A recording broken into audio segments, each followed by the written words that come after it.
Welcome Exile to the Poisonous Concoction Pathfinder Build Guide. You're watching Altec 2K Gaming. This is a budget League Starter Viable build. It uses one unique, which has a deterministic drop from the mastermind, so it's also suitable for SSF. This build does have a relatively small health pool and so is not viable for hardcore. So I mentioned budget, how much is this build actually going to cost you? And quick disclaimer here, the cost of items is at the whims of the player-driven economy. To be able to run tier 14 red maps reliably, you'll need two things. The unique item, which is the Devouring Dedum, and a 6-link body armor. At time of recording, these would cost somewhere between 45 and 55 chaos, although you should expect them to be higher at league start. If you want to push this build to do all the endgame content, then you're going to have to invest another 3 to 4 Exalted Orbs. Now this does assume that you're able to craft cluster jewels yourself. I do have a guide on crafting the jewels for this build, which I'll link in the description below. And just a quick note for the new players out there, this build does have some quite complex defensive mechanics, and so I do suggest that you watch the mechanics section in detail before trying to build this build. On to mechanics now, and let's talk about offensive mechanics. Offensively, the build is pretty straightforward. We throw Poisonous Concoction out at the enemy. We have lots of extra projectiles, so they get lots of overlapping hits upon them. In order to boost our damage substantially against the enemy, we use Wither. And for those of you who don't know, Wither is a debuff that stacks up to 15 times on an enemy and increases the amount of chaos damage they take by 6% per stack. It also hinders the enemy, slowing them substantially.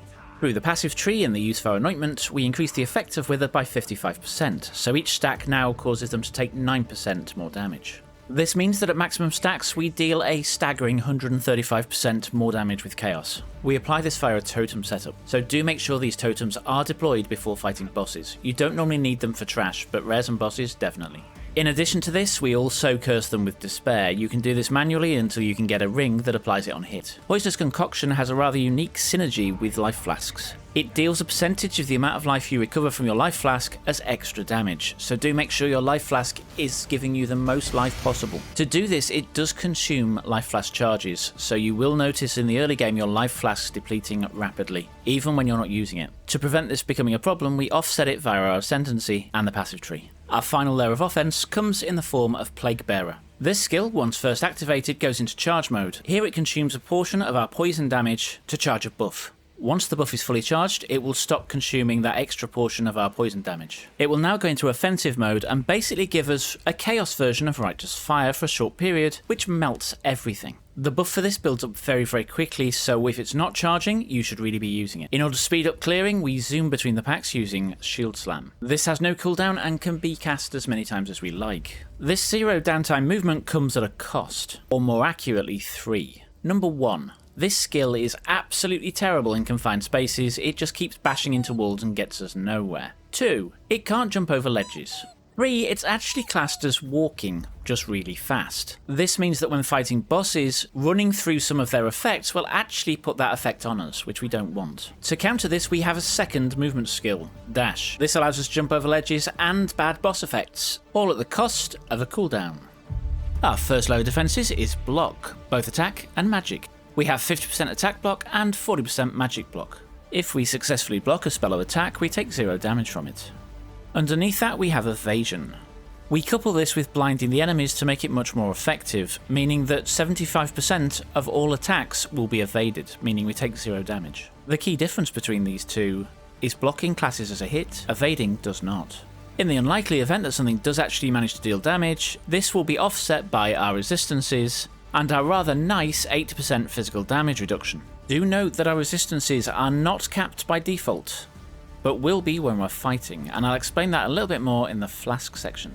Once we've taken sufficient damage, Molten Shell will activate, increasing our armor and reducing the damage we take. In order to make sure our life stays topped off, we use Attack Leech. We also utilize our pretty ridiculous Flasks. Let's talk about those now, and Flasks on this build are extremely important. The more astute among you may have realised that our flasks are acting a little bit weird. They're sort of flickering instead of being smooth on or off. And let me increase the size of the flask panel so you can see this in action.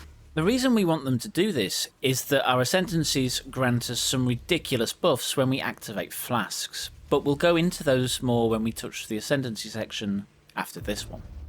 So how do we make this happen? Every single one of our flasks, except for the life flask, which we don't want to do this, has a certain craft on it, and that is gain X charges when you are hit by an enemy. Ideally we want this to be 7, but it's an incredibly rare craft, so you can stick with 5 and 6 if that's easier. These flasks are extraordinarily expensive to buy, so craft them yourself. All it takes is spamming flasks with alterations until you get the roll. What makes this slightly more difficult is we also need certain other rolls on flasks which are essential for the build to operate. The first of these is additional elemental resistances during flask effect at 35%. This ensures that we're always resistance capped. We are not capped without this flask because getting the right number of resistances on this build is incredibly tight.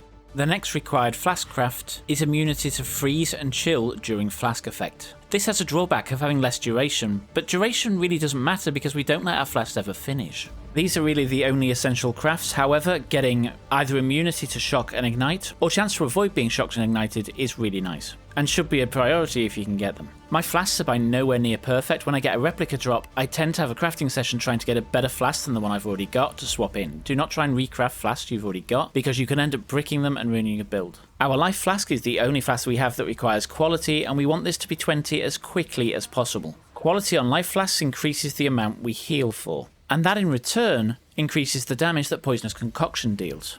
Qualitying your life flask while leveling definitely helps increase the leveling speed. Now obviously to make the flasks actually activate, we're using a trigger. We apply this trigger using Instilling Orbs, and there are 2 kinds of trigger that we require. The first is used when charges reach full. Ideally this will be on one of your flasks, which will be closest to your life flask. All of the other flasks ideally will have the trigger used when an adjacent flask is used, and these will be stacked after that flask. The reason you don't want use when an adjacent flask is used next to your life flask is this will trigger in addition to the other flasks, which is not what you want. Really you want to synchronize all of your flask activation to maximize the benefit of the heal we get from our Ascendancies. What is a little bit unfortunate is I set up all my triggers before realizing that you could force the trigger on the crafting bench, so I've got a mixture of the two which isn't optimal. This flask design is a little too elaborate for me to come up with my own. I actually found this from another creator. I've forgotten his name, but that's why watching YouTube videos is great. And on that note, if you're finding this video useful or entertaining, then please remember to tickle that like button. It'll like it a lot. It will also help this video spread to more people,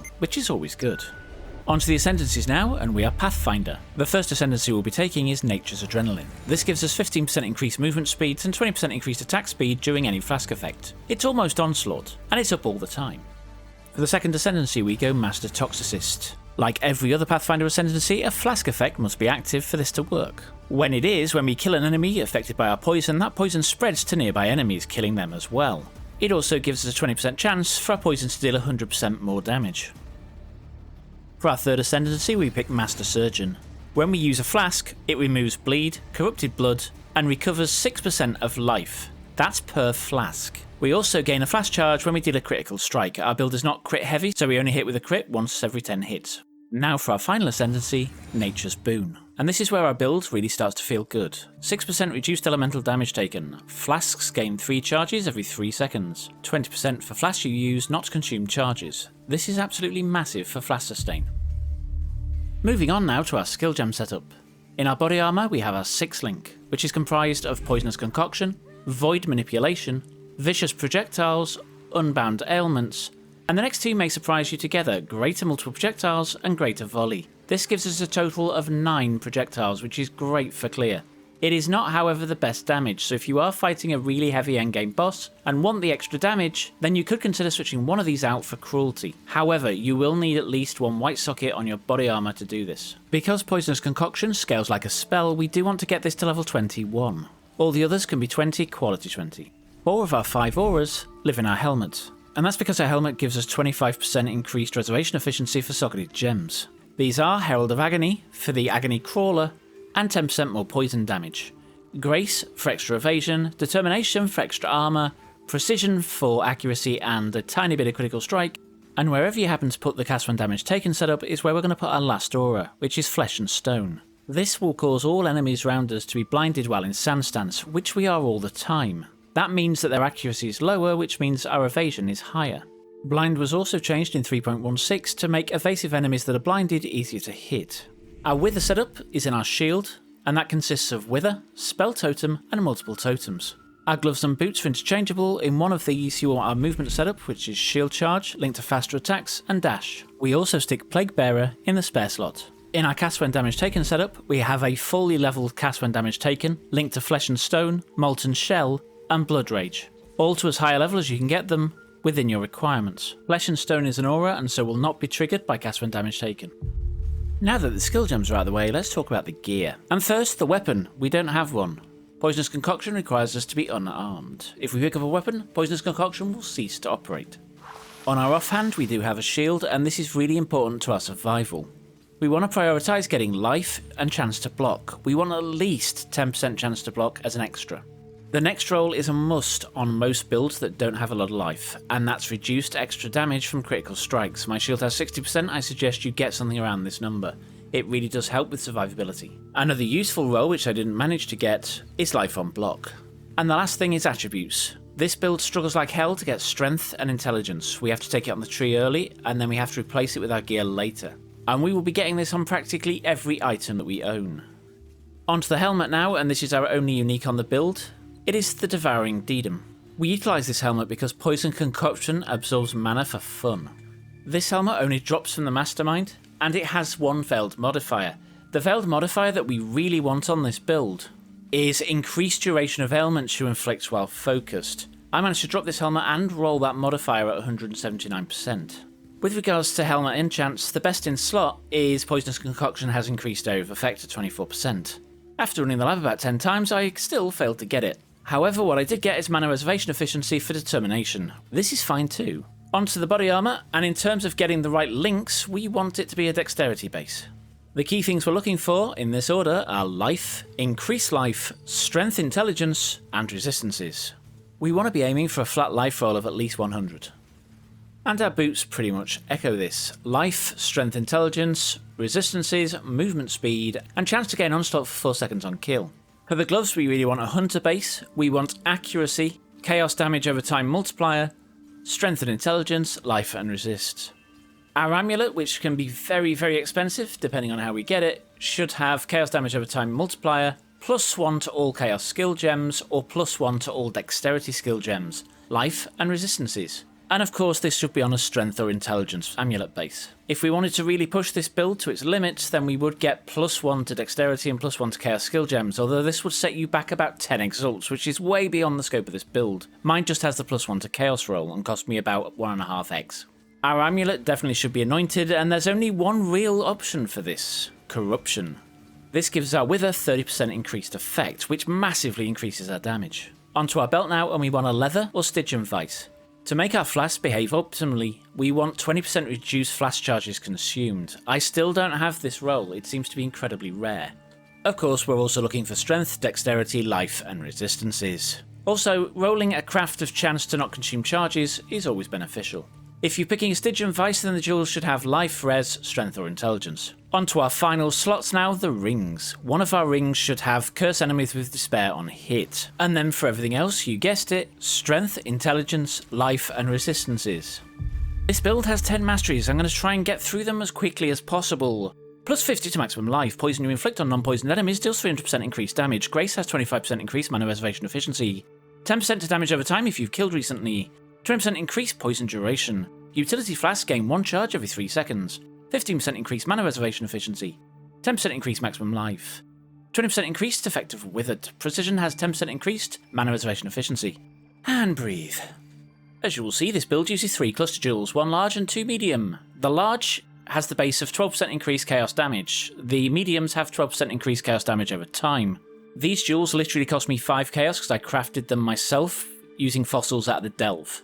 On the large, we want to achieve 3 notables. Ideally, each notable will have 30% increased damage. I managed to achieve this, giving me a total of 90% increased chaos damage off this gem. My notables were Unwavering Evil, Unholy Grace, and Wicked Pal. For the mediums, we want to get 2 notables apiece. These can either have chaos damage or increased damage over time. One of my nodes had Unwavering Evil and Eternal Suffering for 55% increased chaos damage, and the other one had Unwavering Evil for 30% increased chaos damage, and Circling Oblivion for 25% increased damage over time. These cluster jewels really give us more damage than we could get off the tree, so they're well worth getting. I got these only after running tier 14 red maps for quite a while, so definitely not essential for leveling. For normal jewels, we want to try and get chance to block attack damage while holding a shield, damage over time multi, damage over time, strength, intelligence, resistances, or increase damage with poison. And of course increase maximum life, although these are much harder to get with damage rolls on them for a cheap cost. I did roll all my gems myself, so they're not very good. On the tree, we're aiming for Flask Note, Life, Poison, Damage over time, and Block. We'll also need to get a small amount of accuracy, and our Dexterity gives us quite a lot of evasion. For our Pantheons, if we're fighting normal bosses or clearing, we go for Soul of Lunaris. If we're fighting an endgame boss, go for Solaris. For our minor Pantheon, go Gruthcall, or anything required by the situation. Bandits, kill them all. Or help Alira if your league's dying. But roll this off as soon as your resists are sorted. If you're not sure how to do this, I'll put a guide in the description. Okay, the good, the bad, and the ugly. As a pro, the damage on this build while leveling is amazing. It kills bosses really quickly and gets us to maps. I think I did it in about 5 hours. If you're not sure how to level this, then check out the Path of Building, which will give you some tips, but also I have a full series on getting to at 10. As a pro, this build can take you to about tier 14 red maps pretty easily without problem. Tier 15s and 16s are also possible, but the bosses become more and more difficult as they take longer and longer to kill.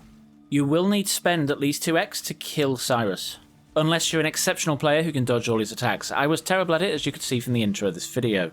However, it is good to have a build that can occasionally tank those beams when he says, die. And it's actually very rare I managed to do that except on this build. And the last con, mana is a real pain. You will need to keep a mana flask until you can get Devouring Dedum, which does mean you're missing out on flask damage. Also have somewhat of a rather interesting fact. The game says that BloodRage takes your life and energy shield when you use it. It does not appear to affect energy shield while you're in Eldritch Battery, which means we can use it with this build, and we do. From the wording, this seems wrong to me, so I'm not sure if it's a bug or not, but hey, it works. A little bit on map modifiers now. We can run any map modifier in the game. There are 2 things that I tend to avoid just because it increases your likeliness of dying quite a bit. And they are any modifier that plays with your flasks or reduced chance to block. These build guides do take an exceptionally long time to put together. If you did enjoy it, then please tickle that like button. If you made it to this far, then the YouTube algorithm loves you and loves this video. And for that, I thank you dearly. And with that, thank you for watching, and I'll catch you next time.